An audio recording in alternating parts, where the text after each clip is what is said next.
This channel does not promote any violent, harmful or illegal activities. All content provided by this channel is meant for an educational purpose only. অসংগঠিত শ্রমিকদের আওতায় থাকা বাস কর্মীদের সামাজিক সুরক্ষা নির্দিষ্ট করতে এবার এক যৌথ কর্মসূচির আয়োজন করা হলো রাজ্য শ্রম দপ্তর এবং আসানসোল মিনিবাস ওনার্স অ্যাসোসিয়েশনের উদ্যোগে। শনিবার আসানসোল সিটি বাস স্ট্যান্ডে আয়োজিত এই অনুষ্ঠানে উপস্থিত ছিলেন রাজ্যের মন্ত্রী মলয় ঘটক, আসানসোল পৌর নিগমের ডেপুটি মেয়র অভিজিৎ ঘটক, মেয়র পরিষদ গুরুদাস চট্টোপাধ্যায় সহ বেশ কিছু সরকারি দপ্তরের আধিকারিকরা। পাশাপাশি এদিন মিনিবাস শ্রমিক কল্যাণ তহবিল থেকে বেশ কিছু প্রাক্তন বাস কর্মীর পরিবারের হাতেও তুলে দেওয়া হয় আর্থিক সহযোগিতার চেক। আসানসোল মিনিবাস এবং বাস ওনার্স অ্যাসোসিয়েশনকে যে তাদের পক্ষ থেকে তারা একটা ঘোষণা করলেন, এর মেম্বারশিপে প্রথম একবার 30 টাকা দিয়ে মেম্বার হতে হয়। এই 30 টাকাও দিতে হবে না, বাসের মালিকের অ্যাসোসিয়েশন সেই টাকাটা আপনাদের হয়ে দিয়ে দেবে। এবারে আপনি যদি মেম্বার হন, সারা জীবন আপনাকে কোনো টাকা দিতে হবে না। সারা জীবনের জন্য আপনি মেম্বার হয়ে গেলেন। কি কি সুবিধা পাবেন প্রথমেই বলে রাখি যে আপনি 60 বছর বয়স হয়ে গেলে আপনি 1,500 টাকা করে পেনশন পাবেন।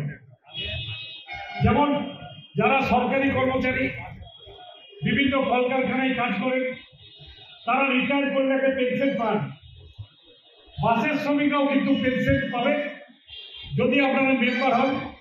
এই যে নতুন স্কিম, এই স্কিমে 1,500 টাকা করে পেনশন পাবে। যখন 60 বছর বয়স হয়ে যাবে, যদি আপনি ঠিকমতোভাবে রিনিউ করে যান এবং ঠিক সময়ে মেম্বার হয়ে যান, তাহলে রিটায়ারমেন্টের সময় প্রায় 2.5 লক্ষ টাকা পাবেন। অর্থাৎ যেমন ভাবে আপনারা পিএফ পায়, যারা রিটায়ার করে পিএফ এর টাকা পায়, ঠিক সেইভাবে রাজ্য সরকার নিচের থেকে প্রতি মাসে 55 টাকা করে আপনার ব্যাংক অ্যাকাউন্টে দিয়ে দেবে।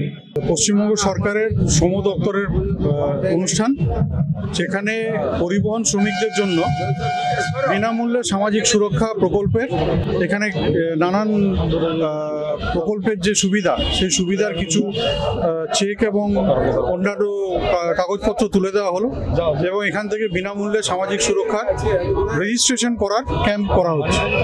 আমাদের মাননীয় শ্রমমন্ত্রী মলয় ঘটক মহাশয় এখানে উপস্থিত ছিলেন। রাজ্যের মাননীয় মুখ্যমন্ত্রী মমতা বন্দ্যোপাধ্যায়ের উদ্যোগে আজকে যে আমাদের শ্রমিকরা রয়েছেন পরিবহন ক্ষেত্রে, তারা নানানভাবে উপকৃত হচ্ছেন। বিশেষ করে সামাজিক সুরক্ষা যেটা ছিল, যে সামাজিক সুরক্ষাতে একটা শ্রমিকদের কিছু টাকা জমা করতে হতো এবং সরকার থেকে কিছু টাকা জমা করতো, 55 টাকা টোটাল মাসে।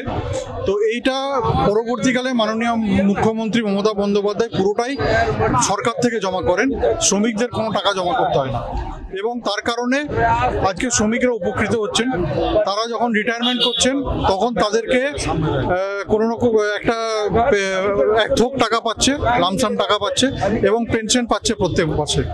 আজকে আমাদের আসানসোল মিনিবাসের যে আমরা আছি, তাতে আমাদের যে শ্রমিক কল্যাণ তহবিল থাকে, তাতে বিভিন্ন ধরনের অনুদান দেওয়া হয়। সেটা মেয়ের বিয়ে, বোনের বিয়ে থেকে শুরু করে চিকিৎসাজনিত কারণে রিটায়ারমেন্ট বেনিফিট, এরকম যেগুলো থাকে মৃত্যুজনিত কারণে, সেরকম ধরনের আমরা তো সারা বছর ধরেই করে থাকি। আজকে আনুষ্ঠানিকভাবে আমরা যেহেতু আমাদের মধ্যে মন্ত্রীকে পেয়েছিলাম, তাই 17 জন এরকম ধরনের পেন্ডিং ছিল, সেগুলো আমরা তুলে দিলাম। আমাদের এই যে তহবিল রয়েছে, এই তহবিলটি চালাতে গিয়ে মাঝে মধ্যে আমাদেরকে একটু করে সমস্যার মধ্যে পড়তে হয়। আমাদের যেটা এম ছিল সেটা হচ্ছে, আপনারা দেখলেন আমরা কিন্তু কোনো ক্যাশ টাকা অনুদান হিসেবে দিই না। আমরা শ্রমিকদের যারা রয়েছেন তাদের ব্যাংক অ্যাকাউন্ট আমরা করিয়ে নিয়েছি, সমস্তটাই ব্যাংক অ্যাকাউন্টের মাধ্যমে তাদের কাছে পাঠাই। এই কারণে হয়তো আপনারা দেখবেন মাঝে মধ্যে আমাদের এই বাস স্ট্যান্ডে বিভিন্ন ধরনের কিছু মানুষ তো থাকেন, সমাজে বিভিন্ন ধরনের মানুষ থাকেন। কিছু মানুষ যেটা পছন্দ করেন না, তারা সবসময় পছন্দ করেন যে শ্রমিকের হাতে নগদ টাকা যদি দেওয়া হয়, সেখান থেকে কিছুটা যদি তারা নিতে পারেন, এরকম ধরনের আছে আমাদের এই সমস্যা এখানে। যাই হোক, এই ব্যাপারটা নিয়ে আমরা বিস্তারিতভাবে ইউনিয়নের সঙ্গে কথা বলছি। আশা করি এই প্রবলেমটা থাকবে না, কিন্তু আমরা যা দেবো সেটা চেকের মাধ্যমেই দেবো এবং এইভাবেই আমরা করার যেটা প্রতিশ্রুতিবদ্ধ সেইভাবে করে চলেছি।